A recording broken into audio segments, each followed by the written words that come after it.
Hello दोस्तों, I am possible class में आप सबका स्वागत है।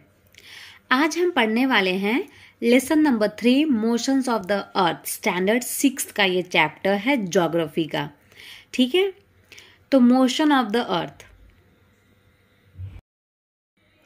जैसे कि हमें पता है जो अर्थ है उसके 2 टाइप्स ऑफ मोशंस है। 2 तरीके के मोशंस होते हैं अर्थ के। ठीक है, मेनली क्या होता है, रोटेशन एंड रेवोल्यूशन। ये जो 2 मोशंस हैं वो अर्थ के मोशंस हैं। ठीक है, rotation and revolution, rotation and revolution. ठीक है, रोटेशन क्या होता है, तो movement of the earth, earth का मूवमेंट होता है अपने ही एक्सिस पे। ठीक है, ये जो अर्थ है वो अपने ही प्लेस पे, अपने ही एक्सिस पे ऐसे राउंड राउंड घूमती रहती है, इसे ही कहा जाता है रोटेशन। ठीक है, अब रेवोल्यूशन क्या होता है, तो रेवोल्यूशन क्या होता है, movement of the earth around the sun. Earth का ही मूवमेंट होता है ये, बट ये अराउंड द सन होता है। मतलब जो अर्थ होता है वो सन का राउंड राउंड लगाता है। इसी राउंड लगाने की प्रक्रिया को रेवोल्यूशन कहते हैं। क्या कहते हैं, रेवोल्यूशन। ठीक है, जो अर्थ है, अर्थ जो है वो सन का राउंड लगाता है। ठीक है, तो सन के राउंड लगाने की प्रक्रिया को कहते हैं रेवोल्यूशन, और अपने ही एक्सिस पे घूमने की प्रक्रिया को कहते हैं रोटेशन। अर्थ का जो एक्सिस है, जो कि एक इमेजिनरी लाइन है, वो 66.5 डिग्री का एक एंगल बनाती है। ठीक है, अपने ही ऑर्बिटल प्लेन में। ऑर्बिटल प्लेन मतलब क्या होता है, जैसे कि आप यहाँ देख सकते हैं, ये अर्थ जो है हमारा 23.5 डिग्री झुका हुआ है, जैसे कि हमें पता है। तो अगर हम ये सर्कल में से, ये जो हमारा सर्कल है, इसमें से हम बीच में से एक लाइन खींचते हैं। ठीक है, और एक स्ट्रेट लाइन खींचते हैं यहाँ से, तो हमारा जो अर्थ है वो कितना झुका हुआ है, 23.5 डिग्री। अब हम यहाँ से 23.5 डिग्री अर्थ को झुका देते हैं। मतलब जो हमारा अर्थ है ये इस शेप में है, राइट, थोड़ा सा झुका हुआ है। तो 23.5 डिग्री झुका हुआ है, तो जो हमारा अर्थ है वो 66.5 डिग्री का एंगल बनाती है। दिख रहा है आपको, इतना तो झुका हुआ है हमारा अर्थ। तो ये जो बचा, ये क्या हो गया, 66.5 डिग्री। ठीक है, ये जो एंगल है, टोटल जो एंगल है वो 90 डिग्री का एंगल है। यस और नो, हम लोग ने मैथ्स में पढ़ा था ना, ये जो एंगल होता है, ये जो एंगल होता है ये कितने का होता है, 90 डिग्री का एंगल होता है, राइट। बट इसमें से 23.5 डिग्री का एंगल जो है वो हमारा अर्थ झुका हुआ है, तो जितना भी बचेगा वो कितना हो जाएगा, 66.5 डिग्री का जो एंगल बचेगा उसी को क्या कहा जाता है, ऑर्बिटल प्लेन कहा जाता है। ठीक है, जो अर्थ है वो सन से लाइट रिसीव करता है। ठीक है, बट अर्थ का शेप जो है वो स्फेरिकल शेप होने की वजह से एट अ टाइम अर्थ का हाफ पार्ट ही सन की लाइट रिसीव कर पाता है।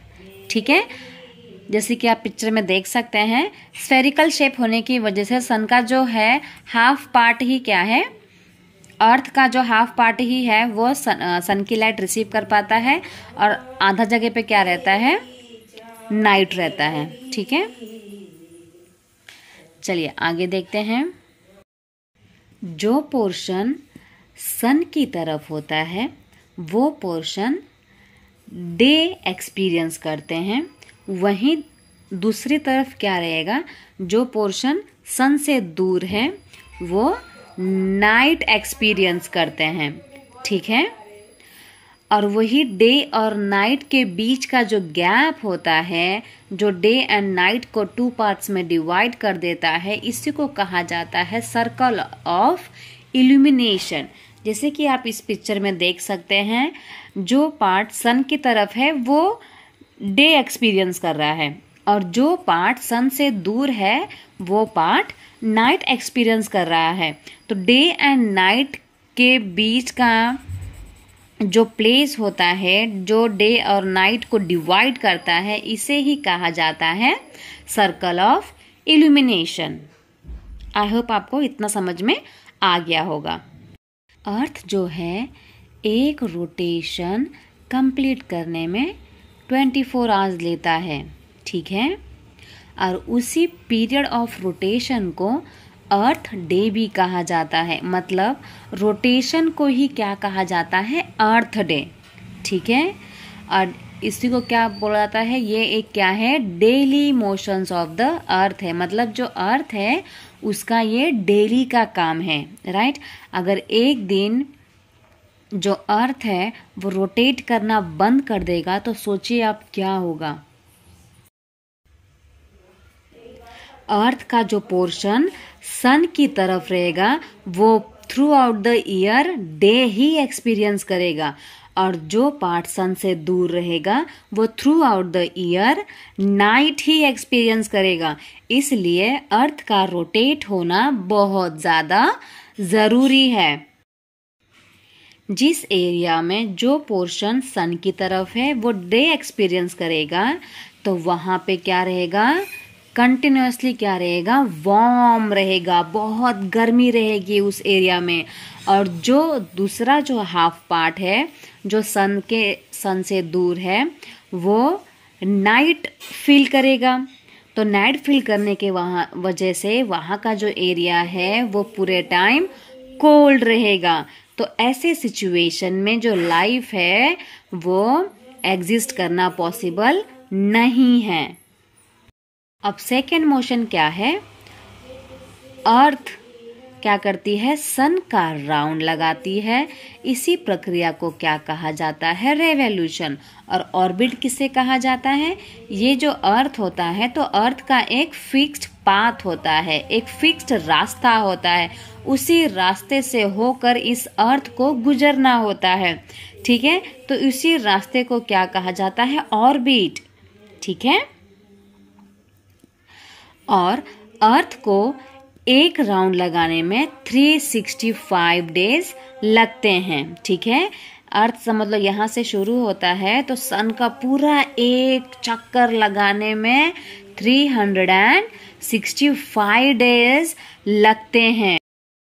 तो हम इस 365 को एक साल के लिए एक साल ही कंसिडर करते हैं, यस और नो।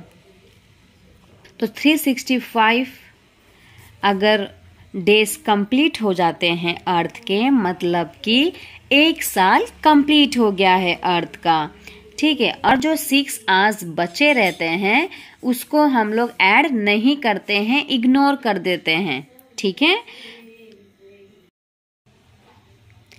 जैसे कि यहाँ पे लिखा है कि 6 आवर्स को हम इग्नोर करते हैं, मतलब कि जो अर्थ है उसको सन का एक राउंड लगाने में टोटल 365 डेज एंड 6 आवर्स लगते हैं, ठीक है। 6 आवर्स एक्स्ट्रा लगते हैं, तो इसी 6 आवर्स को इग्नोर किया जाता है। और फिर इसके बाद 4 साल के बाद ये 6 आवर्स को ऐड करते हैं, तो 6 + 6 + 6 + 6 कितना हो जाता है, 24।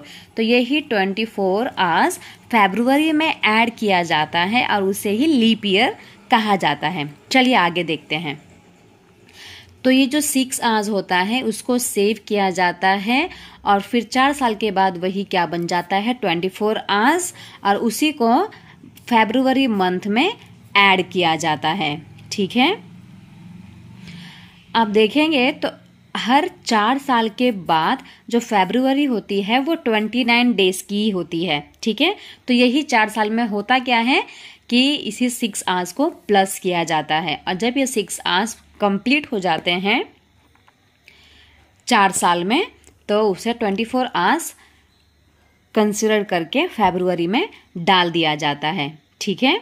और उसी को हम उस टाइम पे क्या होता है, जो हमारा ईयर होता है वो 365 डेज का ना होकर 366 डेज का होता है, ठीक है। 366 डेज का होता है, तो उसे ही क्या कहा जाता है, लीप ईयर। बहुत सारों को लीप ईयर में कंफ्यूजन होता है। तो लीप ईयर किसे कहते हैं, जब हमारा फरवरी 29 डेज का होता है। और जब भी हमारा फरवरी 29 डेज का होगा उस टाइम हमारा जो पूरा साल का जो डेज होंगे वो 366 डेज होंगे, ठीक है। जबकि हमेशा जो 3 साल होते हैं उसमें 365 डेज ही होते हैं, बट जब चौथा साल आता है तब 366 डेज हो जाते हैं। आई होप आपको इतना समझ में आ गया होगा।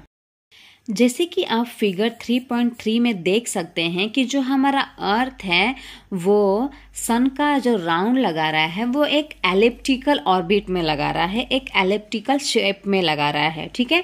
तो ये जो ओवल शेप आपको दिख रहा है यहाँ पे, इसे ही कहा जाता है एलिप्टिकल ऑर्बिट, ठीक है। इस शेप को क्या कहा जाता है? एलिप्टिकल, ठीक है। तो आप इस 3.3 पिक्चर को देखकर आप अच्छे से क्लियर कर सकते हैं कि जो अर्थ है वो हमारा एलिप्टिकल ऑर्बिट में ही घूमता रहता है। अब यहाँ पे एक क्वेश्चन है कि रोटेशन की वजह से क्या होता है एंड रेवोल्यूशन की वजह से क्या होता है। तो जिसको ये आंसर पता है वो मुझे कमेंट सेक्शन में कमेंट करके बताएंगे, ठीक है। तो मैं वैसे भी आपको बता देती हूँ कि रोटेशन की वजह से होता है day and night, and revolution की वजह से होता है सीजनल चेंजेस। बहुत सारे बच्चों को ये बिल्कुल भी नहीं समझ में आता कि रेवोल्यूशन की वजह से क्या होता है। तो रेवोल्यूशन की वजह से होता है सीजनल चेंजेस। जो हमारा समर, विंटर, मॉनसून, ऑटम, जो सीजन्स आते हैं वो रेवोल्यूशन की वजह से ही आते हैं, ठीक है। तो देखो, तो यूजुअली जो हमारा साल है, जो ईयर है, उसको summer, winter, spring and autumn season में डिवाइड किया हुआ है, ठीक है। और ये जो सीजनल चेंजेस आते हैं वो किसकी वजह से आते हैं? Positions of the earth. Earth का जो पोजीशन होता है उसके अकॉर्डिंग ही सीजनल चेंजेस आते हैं। आई होप आपको इतना क्लियर हो गया होगा। और जो भी मेरा वीडियो अभी देख रहे हैं, जिन्होंने मेरे चैनल को सब्सक्राइब नहीं किया है तो प्लीज़ मेरे चैनल को सब्सक्राइब कर लें और लाइक, कमेंट और शेयर भी बहुत करें, ठीक है। चलिए इस ड्राइंग को समझते हैं। Summer in the northern hemisphere. तो यहाँ पे जो सन की जो लाइट आ रही है वो नदर्न हेमिस्फीयर में आ रही है, ठीक है। सदर्न हेमिस्फीयर जो है वो पीछे की तरफ है। तो नदर्न हेमिस्फीयर जो है वो समर सीजन फील कर रहा है इस टाइम पे, और जो सदर्न हेमिस्फीयर वाले हैं वो विंटर सीजन फील कर रहे हैं, ठीक है। अब जो अर्थ है वो मूवमेंट करते करते यहाँ तक पहुँच जाता है। यहाँ पे क्या होता है? ऑटम सीजन, ठीक है। यहाँ पे क्या होता है? ऑटम सीजन, और सदर्न साइड में होता है स्प्रिंग सीजन। फिर आगे जब अर्थ मूव करके जाता है तब यहाँ पे नदर्न हेमिस्फीयर में होता है विंटर सीजन, क्योंकि जो नदर्न हेमिस्फीयर है वो पीछे जा चुका है, और जो आगे वाला पार्ट है सदर्न हेमिस्फीयर, वहाँ पे रहता है समर सीजन। वापस से अर्थ जो है मूवमेंट करते करते यहाँ पहुँच जाता है। तो अब इसका ही अपोजिट क्या होगा? सदर्न हेमिस्फीयर में रहेगा autumn season and northern hemisphere में